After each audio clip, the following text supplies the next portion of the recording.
is Dante Williams, and you're watching Dante's Boxing Nation. Dante's Boxing Nation.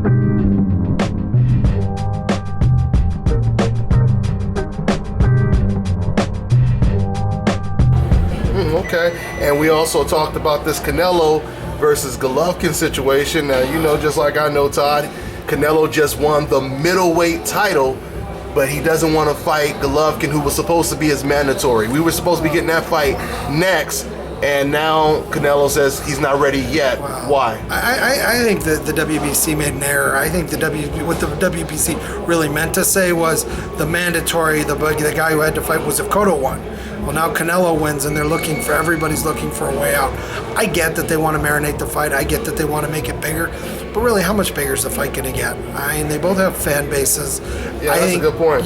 I think you could put that fight in a couple different locations: Texas, New York, Las Vegas, California, and I think the fight can do very, very well in any one of those. So I don't understand what the holdup is. I get that Golden Boy wants to kind of protect Canelo and let him realize some financial gains, but you know, there's a lot going on behind the scenes. You know, Canelo's one of the things that I think really plays into it. Canelo and Golden Boy have a big lawsuit that they've got coming up with All-Star Boxing. Supposedly that goes to trial in May, and I don't think they want that over Canelo's head.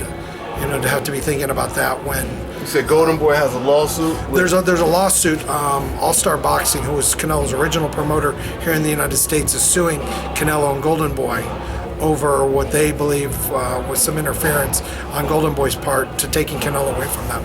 And that's going to be a pretty intense trial. It's going to be a pretty intense trial. So I think that has a little bit to do with it as well. But I also think that if he loses that, they basically have already lost the trial. If the damages... Golden Boy already lost the trial?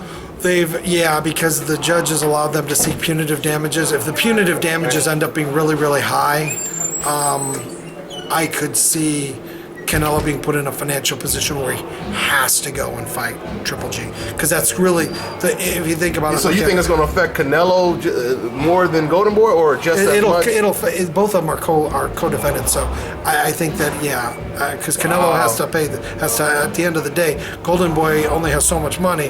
Canelo's going to have to write the rest of the check. So I think they're going to be put in a financial position where they're going to have to take the Triple G fight. Wow. Now, Todd, let's just say that has nothing to do with him fighting Golovkin this year. Would you bet the house that we're going to see Canelo versus Golovkin this year? No, you take that out of the equation. I think they'll figure out a way out of it.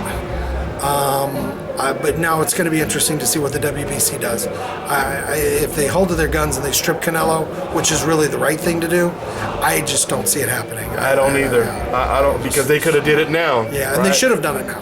They really should have. Mm-hmm. But supposedly we're giving one more chance. They both take their voluntaries and see what happens. Who do you think will win a fight like that? Oh, I think Golovkin. I think at the end of the day, I think the experience has a lot to do with it.